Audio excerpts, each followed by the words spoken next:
Magandang araw po, Dr. Willie Ong ito. Meron tayong magandang topic, 5 warning signs ng heart failure. So, 5 early symptoms o senyales na mahina ang puso. Tawag natin dito, congestive heart failure. Medyo marami din ang may ganitong sakit. So, bakit humihina ang puso? Explain natin, ha?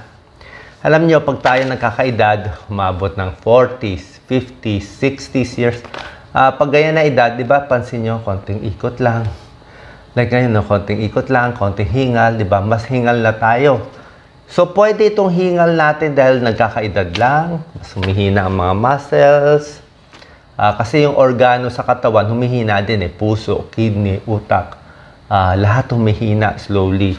Kaya possible ganun lang po ang dahilan. Pero pwede rin na humihina din yung puso. At meron nagkakaroon din ng heart failure. So, bakit nagkakaroon ng heart failure? Anong mga dahilan? Ang common na dahilan ay nagbabara yung artery or yung ugat sa puso. So, yung artery, yung kulay pula, pag nagbara yan, magkukulang ang daloy ng dugo dito sa muscle. Muscle to ng puso eh. So, pag nagkulang yung dugo, sasakit ang dibdib. Masakit, mabigat, hinihingal. Tapos, pag nagbara yung artery na yan, mamamatay itong isang muscle. Pag namatay ito, heart attack yun, ang tawag. Ma-hospital. Pag nakasurvive, may peklat na to. Hindi na siya bobomba ng maganda. Di ba maganda bomba nito? Pag normal, ang lakas yan. Di ba na-imagine nyo, may nakita kayong picture na nagpa-pump yan. Eh kung nanigas na to, so kulang na ang pump. So yung dami ng daloy ng dugo sa buong katawan, ito sa utak, sa kidneys, sa buong katawan, hihina, magkukulang. Pag nagkulang, heart failure yun. Bakit magbabara itong mga artery? Sigarilyo, nakakabara. Cholesterol, matataba, nakakabara. Stress, diabetes, high blood, yan ang mga sakit nagbabara. Pag yan ang dahilan, so isang cause yan ng heart failure. Kaya iwas tayo sigarilyo. Second cause, yung valvula may sira. Ito. Mitral valve, tricuspid valve, merong mga sakit na rheumatic heart disease. Bata pa, yung mga bata, nagka-tonsils, tapos yung tonsils, may bacteria, pumunta dito, sinira ng bacteria itong valvula. At pag nasira, hindi na magko-close maigi yan. Mahirapan yung puso, lalaki siya. Pag lumaki ang puso, dahil sa sirang valvula, heart failure din yun. Yung dalawang cause. Pwede ring heart failure dahil sa virus. Salbahe itong mga virus eh. Minsan yung virus, puso ang tinatamaan, may ganon. So, pag yung virus, puso ang tinamaan, meron ding heart failure. Merong mga myocarditis, viral myocarditis, may ganun din po. Meron din dahil sa sobrang alak, alcoholic heart disease. Sobrang alak, humina rin yung puso. Hindi lang yung utak, pati puso. So, maraming cause. Minsan namamana. Kung ang magulang nyo, 50 years old pa lang, na heart attack na, sabihin may lahi kayo na mataas ang cholesterol, mahina ang puso, pwede rin. Sobrang stress. Sobrang high blood din, sobrang high blood. Kakapal muna yung puso, pag kumapal yung puso, hihina din. Okay, so maraming dahilan. So baka na-imagine nyo na rin po, paano iiwasan to, di ba? Kung ano yung cause, high blood, diabetes, sigarilyo, yun din ang tatanggalin natin for prevention. Ano itong 5 warning signs? Okay, 5 warning signs. Ang kodigo is FACES. F-A-C-E-S. F is fatigue. Mas pagod ka ngayon. Okay, so hindi normal na pagod. Akyat, dalawang palapag, hingal. Mas hingal ngayon. Di ba, umikot ako dito, mas hingal. Dati kaya natin, kahit mainit, di ba, kahit nagtatrabaho, malakas. Bakit mas pagod ngayon? So, isipin natin, pwedeng nagkakaedad, may possibility na mas humihina yung puso.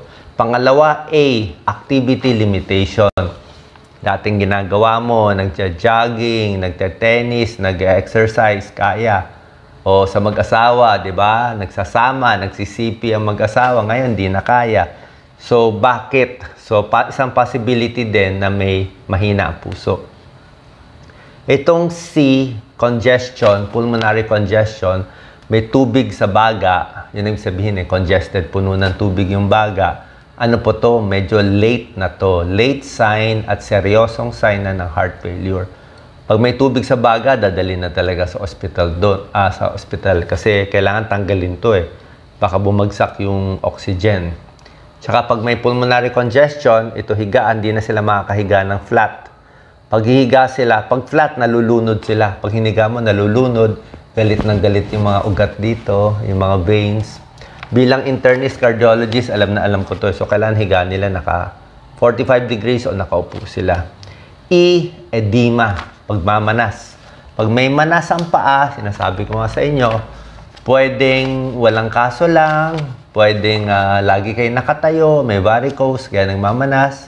Sa mga sales clerk, lagi nakatayo, o mga bodyguard, mga gwardya. Pero, meron ding pagmamanas na dahil sa sakit sa kidney, sakit sa atay, o heart failure, o mahina ang puso. So, isa tong possibility pag may manas. S, ito yung last warning sign is shortness of breath. Shortness of breath, hirap huminga. Bakit hirap huminga? Kasi napuno na nga ng tubig yung baga. Yun ang dahilan. So, anong test ang maganda? Ang laboratory test na hindi gano'n nakakatulong, yung ECG, electrocardiogram. Hindi mo makikita kung may heart failure dun. Sa ECG, baka makita mo lang doon kung may heart attack, kung lumalaki konti yung puso, pero hindi siya gano'n ka nakakatulong. Chest X-ray, ito next laboratory test. Chest X-ray, mas maganda. Sa X-ray kasi makikita mo kung lumalaki yung puso, yung hugis, at kung may tubig sa baga, kitang-kita sa X-ray. So, malaking tulong yung X-ray. Medyo halos baka 80-90% sure ka na may heart failure. Ang pinakamagandang test para malaman na may heart failure ay 2D echo. 2D echocardiogram. Siguro may mga may murang 2,000 pesos. May mahal sa mga hospital, 4,000 pesos. Pero itong 2D echo, ultrasound siya ng puso. Hindi po delikado, naglalagay ng probe, makikita sa ultrasound, makikita yung puso. Ano yung sukat? Gusto natin makita, maraming numbers ibibigay sa 2D echo. Bilang cardiologist, ito lagi inaaral ko, kami nga nagbabasa ng 2D echo. Susukatin yung size ng left ventricle. Ito, left ventricle.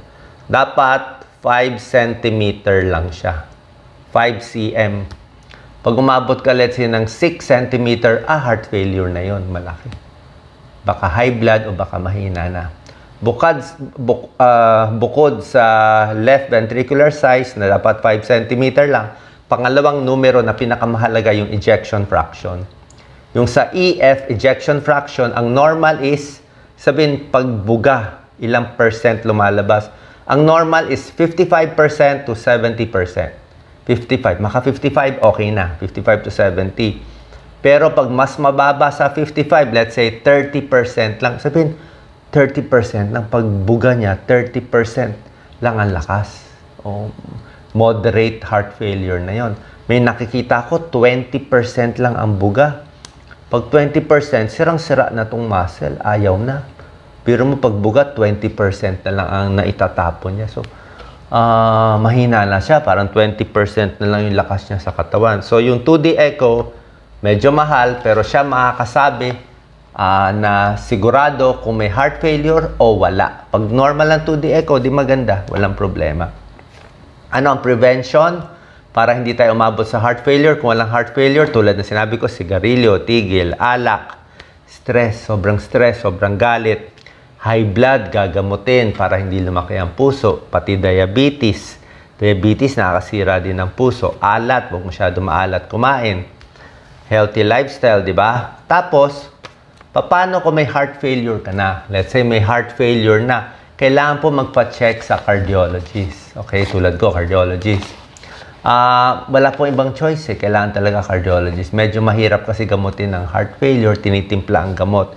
Pero basically, yung gamutan is, number 1, babawasan yung pag-inom ng tubig.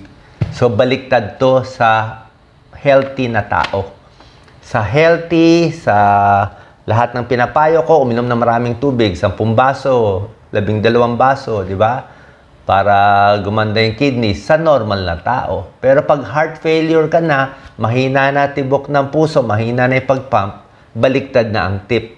Mga 3 o 4 na baso na lang pinapainom ko.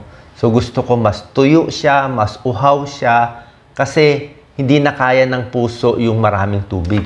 Kung maraming tubig, mapupuno ng tubig yung baga, mapupuno ng tubig yung paa, nagmamanas. Kaya mas konting tubig siya, mas nakakaya niya. Okay, so baliktad ng tips na to. Pero pag heart failure ka na, sigurado by 2D echo.